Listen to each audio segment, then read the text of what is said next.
হরমনপ্রীত কৌর যে ক্যাচটা নিলেন সেটা কোনো ক্যাচ নয়। ২০০০ বছরের গ্লানির টুটি মুঠোয় ভরে ডিপ কভারের দিকে দৌড় দিলেন। ডিপ কভার থেকে ভারতবর্ষের সমস্ত মাকে বলেছিলেন, মা দেখো, মেয়েরা পারে। মা, তোমাকে একদিন ক্রিকেট মাঠ থেকে তাড়িয়ে দিয়েছিল পাড়ার ছেলেরা, বলেছিল, যা উঠোনে গিয়ে পুতুল খেল। মা, আমি সেই উঠোন থেকে উঠে এসেছি আর একটা উঠোনে।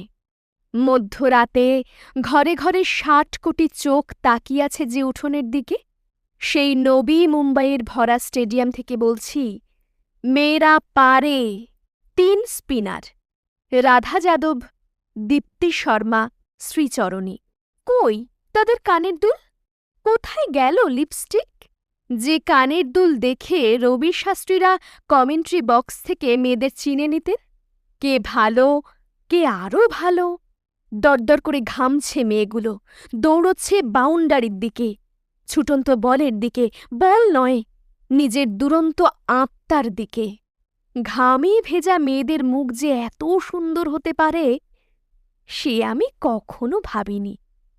আমি ভেবেছিলাম রাধা শুধু যমুনাতে জল আনতে যায়।